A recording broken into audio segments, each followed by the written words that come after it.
Hello and welcome to SmartKidz tutorial. Last time we spoke about mechanical energy. Now we move forward and we speak about kinetic energy as well as potential energy. And to define kinetic energy, it is said that it is the energy possessed by an object due to its motion. So you see the boy over here, he is riding a bicycle over here. Now the cycle will possess kinetic energy because of that motion, okay, that he possesses. He's going down the hill, and because of that he will have kinetic energy, as in the bicycle will have kinetic energy. The SI unit of kinetic energy is joule, which is equal to 1 kilogram meter square per second square. And to derive kinetic energy, we know that force is equal to mass into acceleration. We have learned that before. And we learned an equation of velocity, which is v square minus u square equal to 2as. Okay.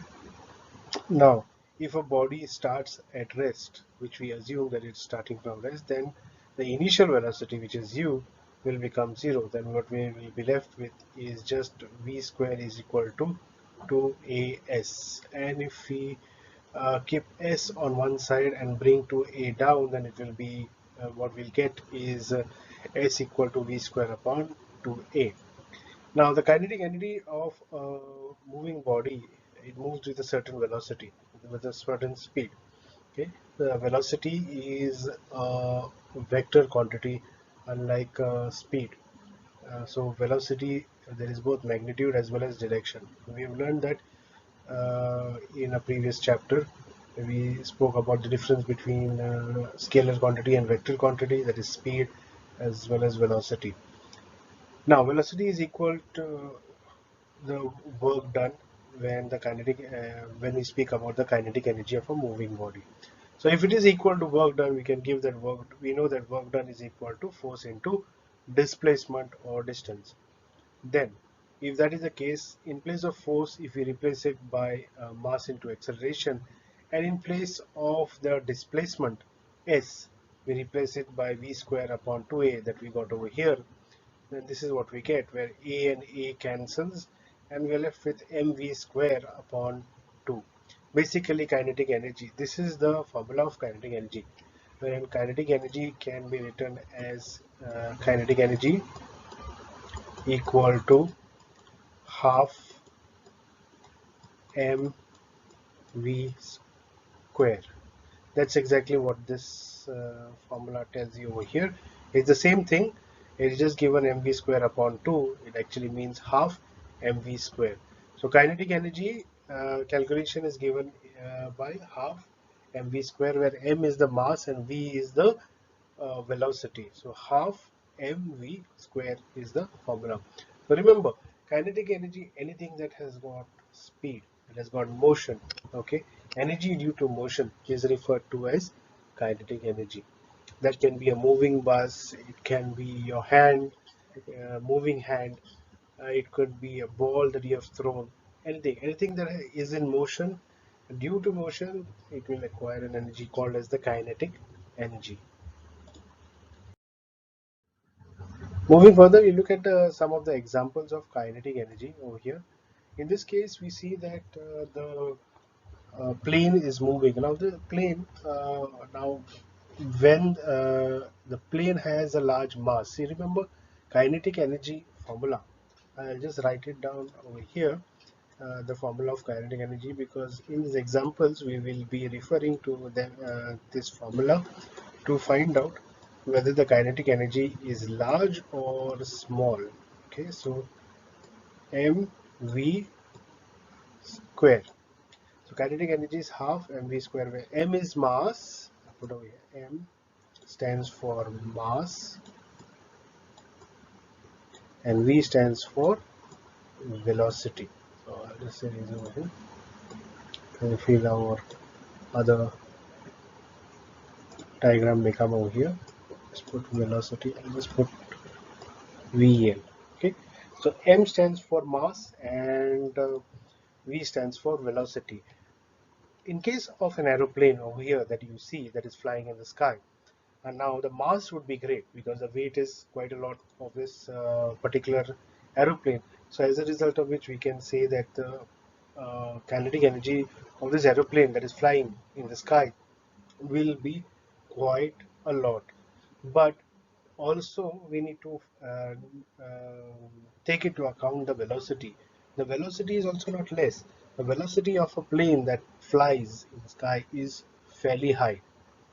So combined with a large mass and a high velocity, you can easily tell that the kinetic energy of a plane flying in the sky is very high. That is actually what allows this plane also to fly very high in the sky. Go to the next example. It's of a man who's we're running in a joggers park out here. We see, and we'll see he's running, but he's got a good pace, but not as nothing compared to the aeroplane, because the mass, that is his weight, is fairly less compared, relatively less compared to the aeroplane, and his speed is also not the same as that of the aeroplane. So the kinetic energy, though he possesses the kinetic energy due to his motion, it is relatively less compared to the aeroplane that we see flying in the sky. Then we have a car over here. Okay, now this car, I will just erase this part. Now this car over here that we see, um, right now it is in like a cruise control mode, which means that it is not at its top speed, but this is sports luxury car which can actually be at its top speed. Now it has a good amount of mass, and it can also run at a high velocity. So it can possess a high kinetic energy, though in this uh, picture over here that we can see, it is not really moving at its top speed. It's more like at a very constant speed or velocity that we can see. Next, we look at a wine glass that is being shattered. Now, the reason why it is being shattered, because it's falling. It's falling from the top. Okay, and as it is falling, it is acquiring a kinetic energy because of the gravity. The gravity is accelerating. This is acceleration due to gravity. Okay, because of which it is gaining more and more kinetic energy as it is falling.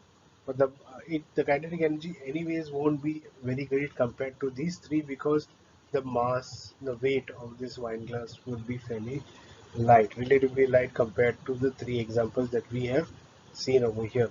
So as a result of which, we can safely say that the kinetic energy of a falling glass will not be great. It will be quite less compared to the other three examples. Coming to potential energy. What is potential energy? So energy possessed by an object by virtue of its position. Very, very important. Energy possessed by an object by virtue of its position or configuration is called as potential energy. Potential energy is a relative term. You can choose a reference point position where it is zero as well. And the formula that is given, see, in case of kinetic energy, the formula was half mv square, where m was the mass and v was the velocity. Here you have potential energy, which is given equal to mgh. M stands for mass, g stands for acceleration due to gravity, and h stands for the height above the ground, because we say that the energy in case of potential energy is because of the position.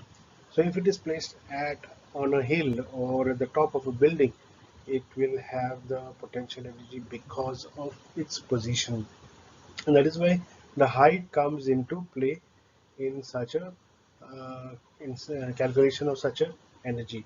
Remember, we also refer to it as a gravitational potential energy, because of when we consider the fact that a particular object is at a particular height.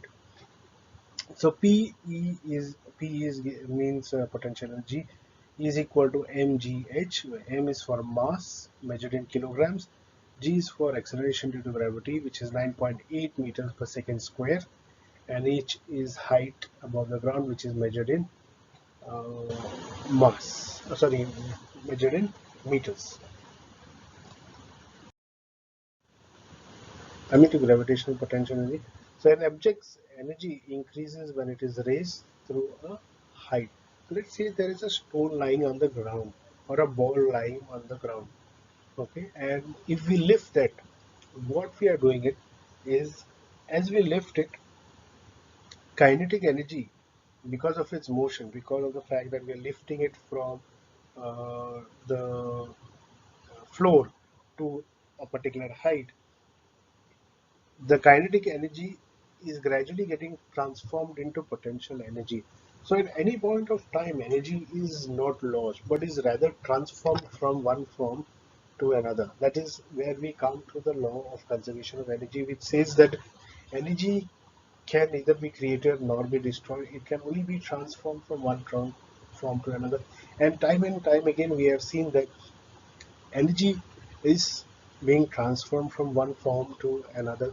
We do use energy in various forms in our day-to-day life as well. Coming back to gravitational potential energy. So an object's energy increases when it is raised through a height. This is because work is done on it. Who's doing this work? We are doing. If we are lifting a ball, what we are doing is we are doing a particular amount. We are putting a force onto that particular. The force will be to lift it rather than to push it down further.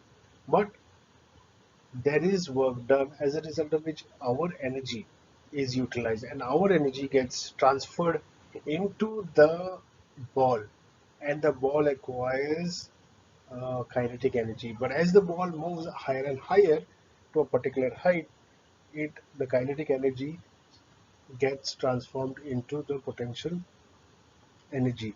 Okay, from us it went into the ball, and in the ball itself the energy is transformed from one form to another. Amazing, a type of a mechanical energy. This is because work is done on it against gravity while it is being raised. So we have to put in a certain amount of energy in order to lift that ball, because naturally the tendency of the ball would be to lie on the floor because of the gravitational pull of the earth. So even when we release the ball which was in our hand at a particular height would be having a potential energy, a form of mechanical energy. When we release the ball, due to acceleration, accelerates due to gravity, and as it uh, quickly tries to move or reach the floor, it acquires kinetic energy. So the potential energy gets converted or transformed into potential energy, and it moves and falls to the ground. And as it becomes stationary once again, it will have a potential energy, uh, that is because of its position on the ground. Now, the energy present in such an object is the gravitational potential energy. Why it is gravitational potential energy? Because the energy is being uh, acquired into that object. In our case, we took the example of a ball because of the gravity. Okay, gravity is pulling. Gravitational energy is an energy that attracts. Okay, uh, so when you jump, you eventually come back to the ground. Why? Because of gravity. If there was no gravity, first of all, we would have been floating. But just let's assume in one case wherein there is gravity right now, but the moment you jump, we remove all the gravity from the floor beneath you. What would happen? You will fly away like a rocket. You will fly away like a rocket. You are you come back to the ground after jumping only because of the gravitational pull. Even the high tide and low tide that we notice is because of a gravitational pull by the gravitational attraction attractive forces of the moon towards the earth. Okay, so that's for a different chapter to discuss on. But right now we are only looking at the potential energy, a form of potential energy.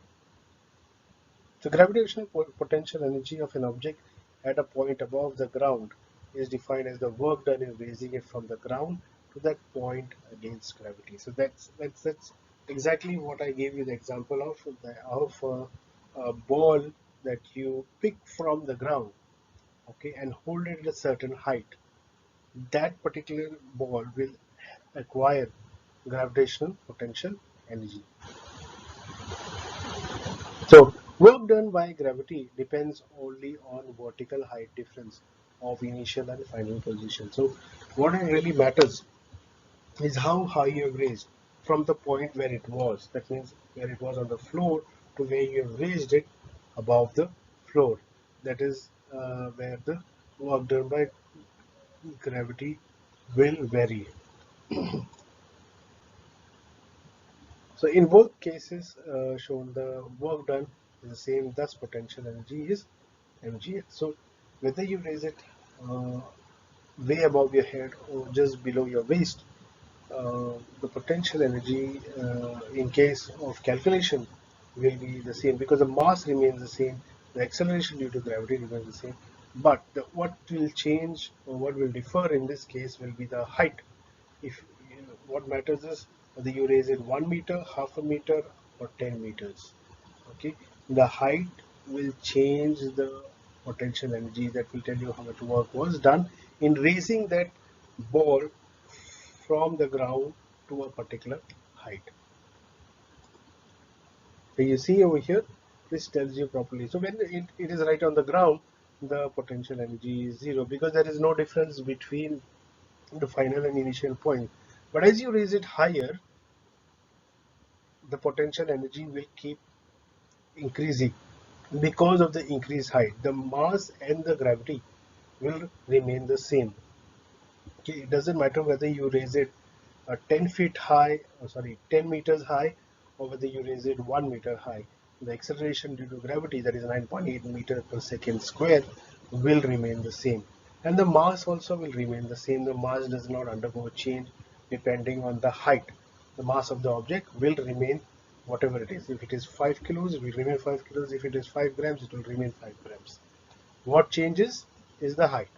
And along with the height will directly influence the potential energy because here we are looking at the gravitational potential energy. Some of the examples of potential energy, we have a look. Here we will have a look at a bow and arrow over here.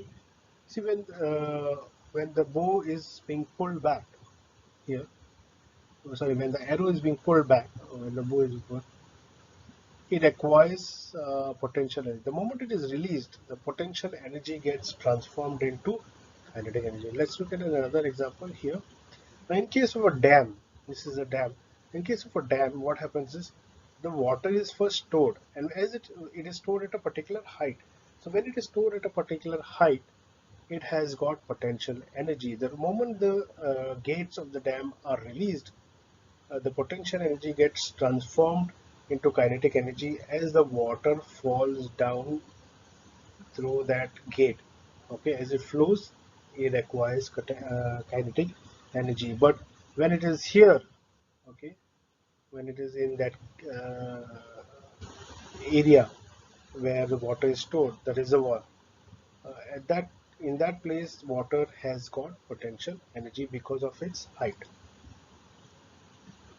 Here we look at a bullet being fired from a gun. Okay.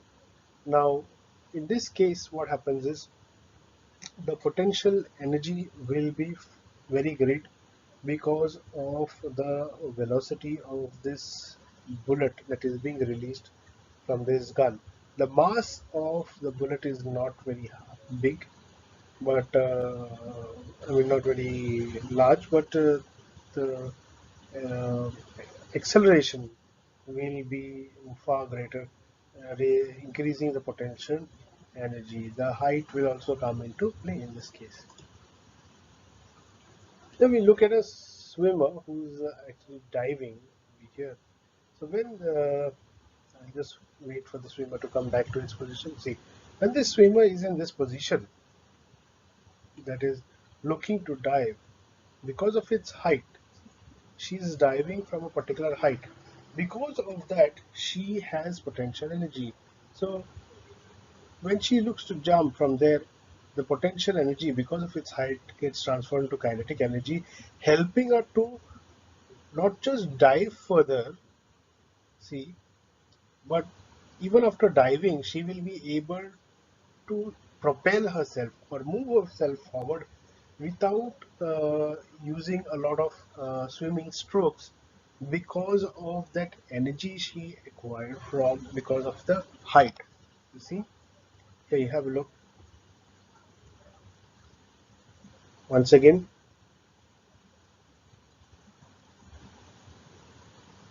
Here, okay. So these are some examples of potential energy. Coming to the law of conservation of energy, I told you I'm going to discuss this. We came across this at least a couple of times in this chapter. Now we'll discuss it. The law of conservation of energy. What is that? The first thing it says, first law of conservation of energy says energy can neither be created nor be destroyed. We cannot create energy, neither can we destroy it.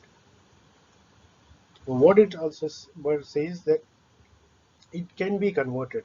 So energy can be converted or transformed from one form to another. Okay, but the total energy remains constant. So there's no energy that is lost or destroyed. Energy just gets transformed from one form to another. When we say energy is lost, that depends on whether it becomes useful to us or not. But in nature, in universe, energy is not lost nor destroyed.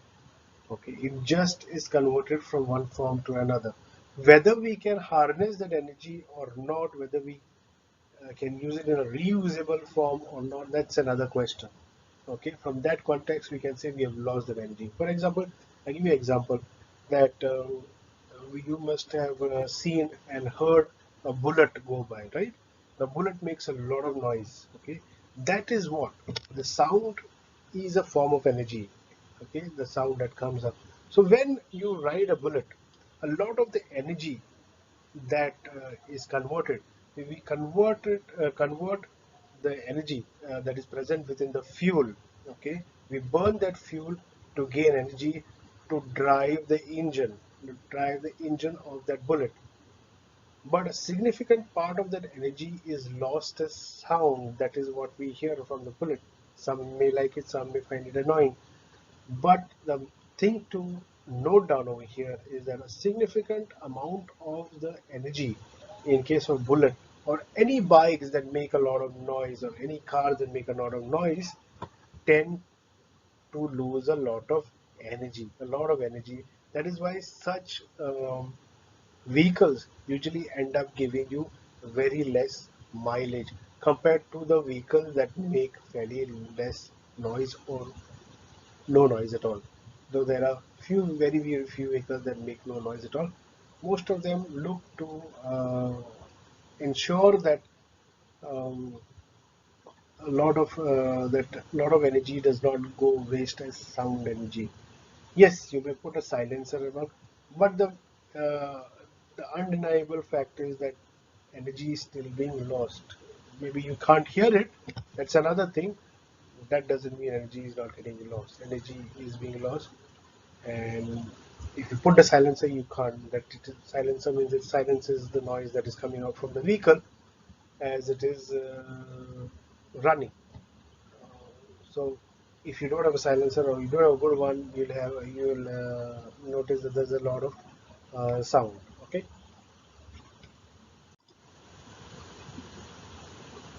Okay. Moving further,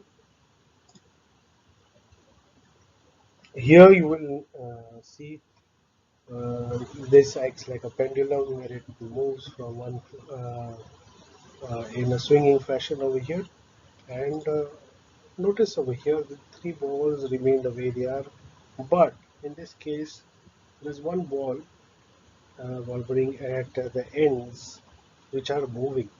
Okay, and there's nobody moving in, but they are moving by themselves. That's how it appears. But rather, what is really happening out here is that the energy is, see this, we'll just follow this one first. See, now when this ball is here, it is having potential energy. Now as it swings, it has kinetic energy. The moment it comes back and hits this ball, the energy from this ball is being transferred through these balls all the way up here, and the force, the work is done on this ball, as a result of which the energy is getting transferred onto this, and the potential energy of this ball is getting converted to the kinetic energy.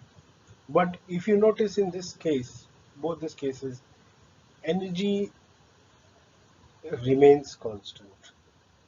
Okay, total energy at the end of it remains constant. Energy may be transformed from one ball to transferred to one from one ball to another, and may be transformed from one form to another. But at the end of it, or throughout this process, the total energy remains constant or remains the same. Coming to another concept of work energy is power. Okay, so power, what is power? Power is defined as the rate of doing work or the rate of transfer of energy. So basically, it's the speed with which we do certain work or the rate of transfer of energy. If a body does work W in time T, then power is given by power is equal to work done per unit time. Okay, and the unit of power is watt. Okay, 1 watt is equal to 1 joule. Work done is given in joule, right? 1 joule, and time is given in seconds. So 1 joule per second, that is what is 1 watt. So unit of power is, remember, watt. Average power is equal to total work done upon total time taken to do that work. Okay. So P is equal to W upon T. That's the formula for power that you need to remember. So based on this, problems can come to find out the power of a particular object or of a particular vehicle. Then we need to see how much work is being done per unit time. And now, you may have got an electricity bill, or electricity bill may be coming to you. Whenever you get an electricity bill, have a look at how the electricity bill is actually expressed. It will be given in kilowatt per hour. Usually, these are commercial units of power. Uh, Commercial unit of power, the electricity that you utilize, is given as 1 kilowatt per hour. And actually, 1 kilowatt per hour is what? 1000 watts into 1 hour. That is what it means. 1 kilowatt per hour is 1000 watts. So 1000 stands for kilo. Okay, so if you replace this 1000, you can replace it with 1 kilo. So 1 kilowatt per 1 kilowatt hour. Okay, because it is multiplied. You can't say 1 kilowatt per hour because it is not hour. The time is not divided here. You just say 1 kilowatt hour.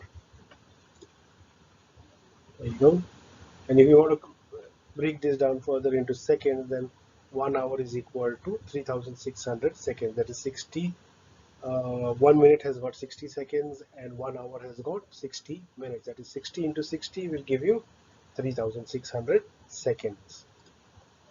Then, so 1 kilowatt per hour will give you a total of 3.6, and this is actually into 10 raised to 6, not 106 joules. So 1 joule is a very small quantity. You need a lot of energy to power your house. The energy used in households, industries, and commercial establishments are usually expressed in kilowatt hour. That's what I mentioned. So you can have a look. The next time you receive an electricity bill, or if you have previous electricity bills, you can ask your parents and check how much units you have consumed, your household has consumed, and check the units over there. It will mention as kilowatt hour. Okay, that tells you that many units your house has consumed in the previous billing period. 1 unit is equal to 1 kilowatt hour.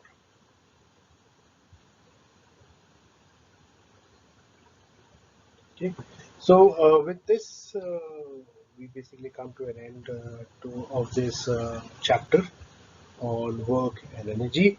So we saw what is work, what is energy. We came across kinetic energy and potential energy, and saw their examples in our everyday life.